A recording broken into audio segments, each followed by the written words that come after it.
اللہ رات اور دن کو تبدیل فرماتا ہے، بے شک اس میں آنکھ والوں کے لیے سمجھنے کا مقام ہے۔ یعنی اللہ رات اور دن کو تبدیل فرماتا ہے،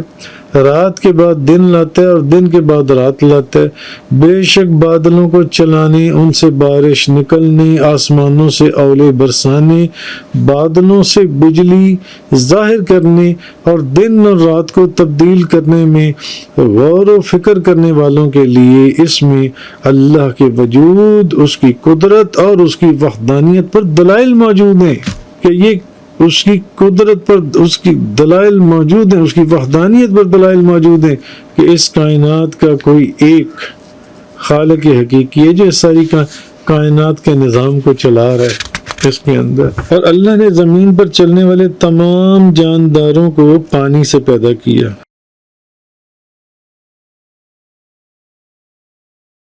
أَلَمْ تَرَ أَنَّ اللَّهَ يُزْجِي سَحَابًا ثُمَّ يُعَلِّفُ بَيْنَهُ ثُمَّ يَجْعَلُهُ رُكَامًا فَتَرَى الْوَدْقَ يَخْرُجُ مِنْ خِلَالِهِ وَيُنَزِّلُ مِنَ السَّمَاءِ مِنْ جِبَالٍ فِيهَا مِنْ بَرْدٍ فَيُصِيبُ بِهِ مَن يَشَاءُ وَيَصْرِفُهُ عَن مَّن يَشَاءُ يَكَادُ سَنَا بَرْقِهِ يَذْهَبُ بِالْأَبْصَارِ۔ کیا آپ نے نہیں دیکھا کہ اللہ بادلوں کو چلاتا ہے، پھر ان کو جوڑ دیتا ہے، پھر ان کو طے بطے کر دیتا ہے، پھر آپ دیکھتے ہیں کہ ان کے درمیان سے بارش ہوتی ہے اور اللہ آسمان کی طرف سے پہاڑوں سے اولے نازل فرماتا ہے، وہ جس پر چاہے ان اولوں کو برسا دیتا ہے اور جس سے چاہے ان کو پھیر دیتا ہے۔ قریب ہے کہ اس کی بجلی کی چمک آنکھوں کی بینائی لے جائے۔ یقلب اللہ اللیل والنہار ان فی ذلک لعبرۃ لأولی الابصار۔ اور اللہ دن اور رات کو عدل بدل کرتا رہتا ہے، بے شک اس میں غور کرنے والوں کے لیے نصیحت ہے۔ اچھا، اب یہاں نبی کریم صلی اللہ علیہ وسلم کے ساتھ ساتھ ہر وہ شخص جس کو یعنی ہر عقل مند سے بھی خطاب ہے، کیونکہ جو بھی ان چیزوں میں جس کی یہاں مثال دی گئی ہے غور و فکر کرے گا تو وہ جان لے گا، اور جاننے والے کا علم اور جو جاننے والے کا یقین ہے وہ اور بڑھ جائے گا کہ اللہ تعالیٰ قدرت والا بھی ہے اور اللہ تعالیٰ حکمت والا بھی ہے۔ اللہ کے پاس ہر طرح کی حکمت اور قدرت ہے، ہر چیز پر قادر ہے۔ اب خلاصہ یہ ہے، کہا یہ جا رہا ہے کہ کیا تم نے نہیں دیکھا کہ اللہ تعالیٰ جس سرزمین اور جن شہروں کی طرف چاہے نرمی کے ساتھ بادل کو چلاتا ہے، دور ایک بادل آتا ہوا نظر آتا ہے، اچھا پھر ایک بادل ادھر سے آ رہا ہے، ایک بادل ادھر سے آ رہا ہے، پھر ان بادلوں کو آپس میں ملا دیتا ہے، وہ آپس میں ملتے ملتے ملتے بادلوں کے اوپر آپ کو ایک پہاڑ سے نظر آتے ہیں، ملا دیتا ہے۔ اچھا پھر ان کے جدا جدا ٹکڑوں کو یعنی ایک یکجا کر دیتا ہے، ملا دیتا ہے، اور پھر انہیں تہ در تہ کر دیتا ہے، تو تم دیکھتے ہو کہ پھر اس کے درمیان میں سے بارش نکلتی ہے، یعنی تم دیکھتے ہو کہ ان بادلوں کے اندر سے بارش نکلتی ہے، اور اللہ تعالیٰ آسمان میں موجود برف کے پہاڑوں سے اولے اتارتا ہے۔ اچھا پھر جس پر چاہتا ہے اس پر ڈال دیتا ہے، اور جس کے جان اور مال کو چاہتا ہے ان سے ہلاک اور تباہ کرتا ہے، اور جس سے چاہتا ہے اس سے اولوں کو پھیر دیتا ہے۔ یعنی وہ جس کو چاہتا ہے پھر جب وہ اولے برساتا ہے تو ان کو تباہ کر دیتا ہے، ہلاک کر دیتا ہے، اور جن کو چاہتا ہے اس سے بچا لیتا ہے، ان کی جان کو، ان کے مال کو۔ اچھا اب یہ بھی ہے کہ ان میں پھر بجلی جو چمکتی ہے، آگے پھر قریب ہے کہ اس بادل کی بجلی کی چمک آنکھوں کے نور کو لے جائے اور روشنی کی تیزی سے آنکھوں کو بیکار کر دے، آنکھیں ختم۔ جو ان بادلوں سے پھر جو بجلی چمکتی ہے تو اس بجلی کی چمک جو ہے وہ آنکھوں کے نور کو لے جائے، اور آگ جو ہے وہ ٹھنڈک۔ اور اچھا اب یہ بھی دیکھیں کہ آگ جو ہے وہ جو بجلی چمکتی ہے اس جس میں وہ آگ ہوتی ہے، وہ آگ ٹھنڈک اور پانی کی ضد ہے۔ بھئی ان بادلوں میں تو اولے ہیں، ان بادلوں میں تو پانی ہے، اب آگ وہیں سے بجلی چمک رہی ہے۔ آگ ٹھنڈک اور پانی کی ضد ہے، اور آگ کا ٹھنڈک سے ظاہر ہونا یہ ایک چیز کا اپنی ضد سے ظاہر، اپنی مخالف چیز سے ظاہر ہونا ہے۔ اور یہ یہاں سے بھی پتہ چلتا ہے کہ یہ کسی حکمت والے کی قدرت کے بغیر ممکن نہیں ہے، یہ کسی قدرت والے کی قدرت کے بغیر ممکن نہیں ہے۔ آگے فرمایا وَيُنَزِّلُ مِنَ السَّمَاءِ مِن جِبَالٍ فِيهَا مِن بَرَدٍ، اور وہ آسمان میں موجود برف کے پہاڑوں سے اولے اتارتا ہے۔ اچھا امام فخر الدین رازی رحمۃ اللہ علیہ فرماتے ہیں کہ اس آیت کے بارے میں مفسرین کے اب یہاں دو قول ہیں کہ آسمان میں موجود برف کے پہاڑوں سے وہ اولے اتارتا ہے۔ یہاں مفسرین کے دو قول ہیں کہ ایک تو یہ کہ آسمان کے اندر اولوں کے پہاڑ ہیں، یہ مفسرین کا یہاں دو قول ہیں امام فخر کہ آسمان میں اولوں کے پہاڑ ہیں جنہیں اللہ تعالیٰ نے اسی طرح پیدا فرمایا ہے۔ اچھا پھر وہ ان پہاڑوں میں سے جتنے اولے چاہتا ہے نازل فرماتا ہے۔ اب یہ تو کچھ مفسرین کا تو یہ قول ہو گیا، اور ایک قول یہ مفسرین کا کہ یہاں آسمان سے مراد حقیقی آسمان نہیں ہے، بلکہ وہ بادل ہیں جو لوگوں کے سروں پر بلند ہیں۔ ابھی جن بادلوں کا ذکر ہو رہا تھا کہ وہ ایک ایک بادل کر کے چلاتا ہے، پھر وہ آپس میں ملتے جاتے ہیں، پھر وہ تہ در تہ بنتے چلے جاتے ہیں پہاڑوں کی یعنی جو آسمان، یہاں آسمان سے مراد وہ حقیقی آسمان بلکہ وہ بادل ہیں جو لوگوں کے سروں پر بلند ہیں، تو اسے بلندی کی وجہ سے آسمان فرمایا گیا، کیونکہ سما اس چیز کو کہتے ہیں جو تجھ سے بلند ہے اور تیرے اوپر ہے، سما اس چیز کو کہتے ہیں۔ اچھا اللہ اب اس بادل سے اولے نازل فرماتا ہے۔ اچھا جبکہ پہاڑوں سے بڑے بڑے بادل مراد ہیں۔ اب یہاں یہ بھی بعض مفسرین نے کہا کہ یہاں پہاڑوں سے مراد بڑے بڑے بادل مراد ہیں۔ اب یہ نہیں کہ آسمان میں پہاڑی موجود ہیں جن سے اولے نہیں، وہ کہتے ہیں یہاں ان بادلوں کا ذکر ہے، مگر بعض مفسرین نے کہا کہ نہیں، آسمان میں یہ پہاڑ موجود ہیں جن سے اولے نازل فرماتا ہے جن سے۔ اچھا کیونکہ وہ اب بڑا ہونے کی وجہ سے پہاڑوں کے مشابہ ہیں وہ جو بادل ہیں، جیسے کسی کے پاس مفسرین کہتے ہیں کہ اگر بہت مال اور دولت ہو تو کہا جاتا ہے نا کہ فلانے بندے کے پاس تو مال اور دولت کے پہاڑ ہی پہاڑ ہیں۔ اسی طرح یہاں بادلوں کو بڑا ہونے کی وجہ سے پہاڑوں کے ساتھ تشبیہ دی گئی ہے۔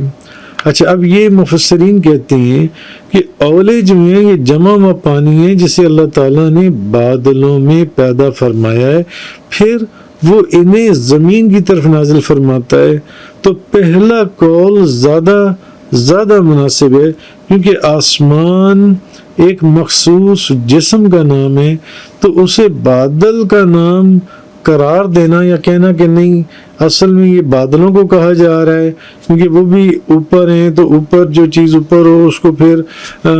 کہا جاتا ہے سما سے، تو وہ کہتے پھر اسے اولوں کی صورت میں نازل فرمائے، تو اس سے بادل کا نام قرار دینا یہ تو مجازی طور پر بات ہوئی نا۔ تو اور جس طرح گو کہ یہ درست ہے کہ اللہ تعالیٰ بادلوں میں پانی رکھے پھر اسے اولوں کی صورت میں نازل فرمائے، تو بلا شبہ یہ بھی صحیح ہے کہ آسمان میں اولوں کے پہاڑ ہوں، اور جب دونوں کام اللہ کی قدرت میں موجود ہیں، دونوں کام اللہ اس چیز پر قادر ہے کہ وہ اس صورت میں اولے برسائے یا اس صورت میں اولے برسائے، تو پھر بعض مفسرین نے کہا کہ اس آیت کے ظاہری معنی کو ترک کرنے کی کوئی وجہ ہی نہیں سمجھ میں آتی، پھر اس کے ظاہری معنی ہمیں لے لینے چاہیے جو ان سے، تو یعنی کہ جیسے کہ انہوں نے کہا کہ آسمان میں اولوں کے پہاڑ ہیں، تو وہ ان پہاڑوں سے جتنے اولے چاہتا ہے وہ نازل فرماتا ہے جو ان سے۔ بہرحال تفسیر روح البیان والے جو ہیں انہوں نے دوسرے قول کو اختیار کیے، دوسرا قول جس کا ہم نے بھی تفصیل سے ذکر کیے،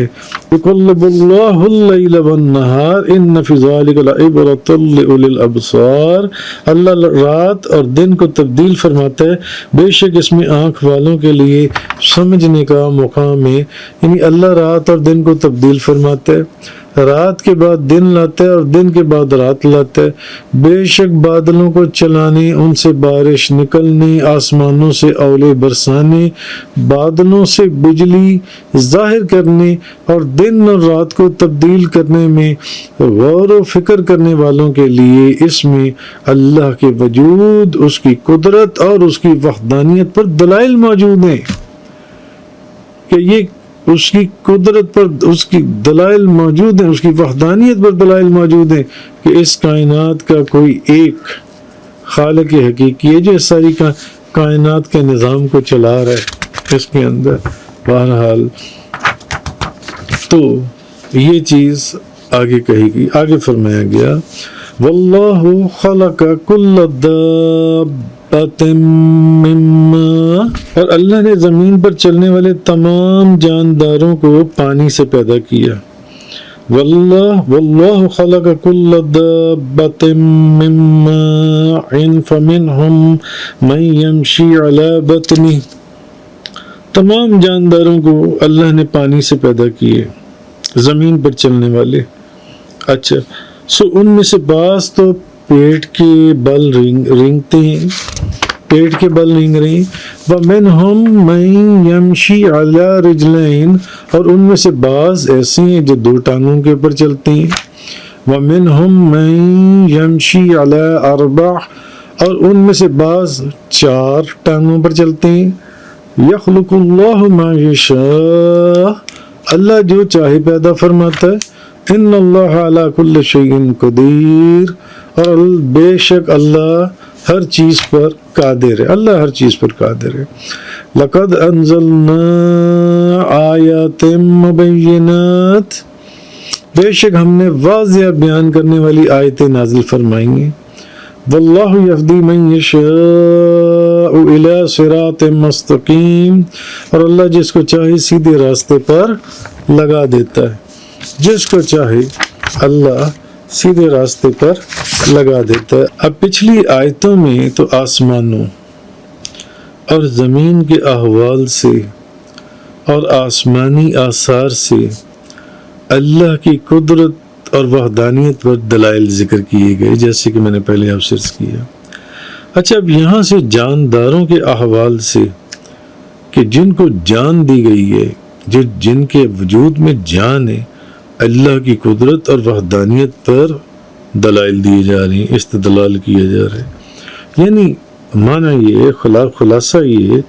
کہ اللہ تعالیٰ نے جانداروں کی تمام اجناس، یعنی جو بھی جاندار ہے، جو چیز زندہ ہے، جو بھی جاندار ہیں، ان تمام کو پانی کی جنس سے پیدا کیے، پانی کی جنس سے، آپ کو بھی پانی سے، مجھے بھی پانی سے، جانوروں کو بھی پانی سے، پرندوں کو بھی پانی سے، درندوں کو بھی پانی سے، اور ان چیزوں کو پانی سے پیدا کیے، اور پانی اصل میں ان سب چیزوں کی، ان سب کی اصل ہے۔ اچھا، اب اپنی اصل میں ایک ہونے کی بجائے کے باوجود ان سب کا حال مختلف ہے، ان سب کا حال ایک دوسرے سے کس قدر مختلف ہے، یہ بھی کائنات کو تخلیق کرنے والے کے علم اور حکمت اور اس کی قدرت کے کمال کی روشن دلیل ہے کہ اس نے پانی جیسی چیز سے ایسی عجیب مخلوق پیدا فرما دی۔ پانی جیسی چیز سے اس نے کتنی عجیب مخلوق پیدا کی۔ فرمایا ان جانداروں میں کوئی تو اپنے پیٹ کے بل چلتا ہے جیسا کہ سانپ، مچھلی اور بہت سے کیڑے، اور ان میں کوئی 2 پاؤں پر چلتا ہے جیسے آپ چلتے ہیں، جیسے آپ چلتی ہیں، کوئی 2 پاؤں پر چلتا ہے جیسے کہ آدمی اور بعض پرندے، اور اچھا ان میں کوئی 4 پاؤں پر چلتا ہے جیسے چوپائے ہو گئے، درندے ہو گئے۔ تو اللہ جو چاہتا ہے اور جیسے چاہتا ہے پیدا فرماتا ہے، کیونکہ اللہ ہر چیز پر قادر ہے، تو کچھ بھی اس کے لیے مشکل نہیں ہے، کچھ بھی اس کے لیے مشکل نہیں اللہ کے لیے۔ یخلق اللہ ما یشاء، اللہ بناتا ہے جو چاہے، بے شک اللہ سب کچھ کر سکتا ہے۔ ان اللہ علی کل شیء قدیر، اللہ ہر چیز پر قادر ہے، اللہ ہر چیز پر قادر ہے۔ کہنے کا مقصد یہ ہے، یعنی زمین پر چلنے والے تمام جانداروں کو پانی سے پیدا کیا ہے۔ اچھا، اب اس سے مراد ایک تو مخصوص پانی ہے، یعنی نطفہ۔ ہاں، یہ ایک علیحدہ بات ہے کہ تقریباً اس میں اکثر جانوروں پر تمام جانوروں کا حکم لگا دیا گیا۔ بعض حیوانات نطفے سے نہیں پیدا ہوتے، مثلا جنات اور ملائکہ اس حکم میں داخل نہیں ہیں۔ جنات آگ سے پیدا کیے گئے ہیں اور ملائکہ نور سے پیدا کیے گئے ہیں، اور آدم علیہ السلام مٹی اور پانی سے پیدا کیے گئے ہیں، اور حضرت حوا حضرت آدم کی بائیں پسلی سے پیدا کی گئی ہیں، اور عیسیٰ علیہ السلام نفخ جبریل سے پیدا کیے گئے ہیں۔ اچھا، اب ان میں بعض تو وہ ہیں جو پیٹ کے بل رینگتے ہیں جیسے سانپ اور حشرات الارض، اور ان میں بعض وہ ہیں جو 2 ٹانگوں پر چلتے ہیں، بعض وہ ہیں جو جیسے انسان اور پرندے، اور بعض وہ ہیں جو 4 ٹانگوں پر چلتے ہیں جیسے چرندے، درندے، چوپائے جن کی ٹانگیں 4 سے، اور بعض ایسے ہیں جن کی ٹانگیں 4 سے بھی زیادہ ہیں، مکڑیاں وغیرہ۔ تو اللہ جو چاہے پیدا فرماتا ہے، اللہ ہر چیز پر قادر ہے۔ یعنی اللہ مختلف صورتوں اور شکل اور مختلف اعضاء اور حرکات اور افعال اور مختلف جو خاصیتوں والی خواص کی مخلوقات پیدا فرماتا ہے، حالانکہ ان سب کو ایک ہی عنصر سے پیدا فرمایا ہے۔ یہ اللہ کی عظیم قدرت اور اس کی صفت کے کمال پر دلالت کرتا ہے، اس کی وحدانیت پر دلالت کرتا ہے، اس کی قدرت پر یہ دلالت کرتا ہے جن سے یہ چیز ہے۔ تو بے شک اللہ ہر چیز پر قادر ہے، آسمان اور زمین میں کوئی چیز اس کو عاجز کرنے والی نہیں ہے۔ جو چیز وہ چاہتا ہے وہ ہو جاتی ہے، اور جو چیز وہ نہیں چاہتا وہ نہیں ہوتی۔ اور فرمایا بے شک ہم نے واضح بیان کرنے والی آیتیں نازل فرمائی ہیں، واضح بیان کرنے والی آیتیں، اور اللہ جس کو چاہے سیدھے راستے پر لگا دیتا ہے۔ یعنی قرآن مجید میں اللہ تعالیٰ نے ایسی آیتیں نازل فرمائی ہیں، قرآن مجید کے اندر یہ جو فرمایا اللہ تبارک و تعالیٰ نے ایسی آیتیں نازل فرمائی ہیں، لقد انزلنا آیات مبینات، بے شک ہم نے واضح بیان کرنے والی آیتیں نازل فرمائی ہیں، واللہ یہدی من یشاء الی صراط مستقیم، اور اللہ جس کو چاہے سیدھے راستے پر لگا دیتا ہے جن سے۔ تو جو واحد خالق پر تفصیل اور وضاحت سے دلالت کرتی ہیں، یعنی وہ آیات ہمیں بتاتی ہیں کہ وہ خالق ہمارا واحد ایک ہے، اس کائنات کا جو تخلیق کرنے والا ہے، جو اس تمام نظام کائنات کو صرف اپنی تدبیر سے چلا رہا ہے، اور ان آیات میں دنیا اور دین کی فلاح کا اور ہدایت کا وضاحت سے اور تفصیل سے بیان ہے، اور برے کاموں سے نفس کی آلودگی کو پاکیزہ کرنے اور نیک کاموں سے نفس کو مزین کرنے کی بھی پوری ہدایت موجود ہے ان آیات میں۔ اچھا، پھر جو شخص نیکی اور صلاحیت کو اپنانے اور ایمان اور تقوی کے حصول کا ارادہ کرتا ہے، تو اب جو بندہ تو یہ ارادہ کرتا ہے کہ میں ایمان کے اندر اور تقوی کے اندر آگے بڑھ جاؤں، تو اللہ اس میں پھر وہ اوصاف پیدا کر دیتا ہے کہ وہ اسی راستے پر آگے بڑھ جاتا ہے، اور جو برائی کا ارادہ کرتا ہے تو اس میں اللہ تعالیٰ پھر برائی پیدا فرما دیتا ہے۔ یہ قرآن کریم ہمیں یہ چیز بتاتا ہے، اور مفسرین نے یہ لکھا ہے، اس میں اللہ تعالیٰ پھر وہی والے اوصاف پیدا کرتا ہے۔ اس لیے اپنے وجود کے اندر نیکی کی طرف جانے کی کوشش کرنی چاہیے۔ تو جب بندہ نیکی کی طرف جانے کی کوشش کرتا ہے تو اللہ تعالیٰ اس کے لیے ویسے ہی راستے کھول کر اس کے لیے ویسے ہی برکت کے دروازے کھولتا چلا جاتا ہے کہ بندہ اس راستے میں اپنی منزل مقصود پر پہنچ جاتا ہے۔ مگر جو بندہ برائی کی طرف جانا چاہتا ہے اس کے لیے پھر ویسے ہی دروازے کھل جاتے ہیں، اور وہ برائی کی طرف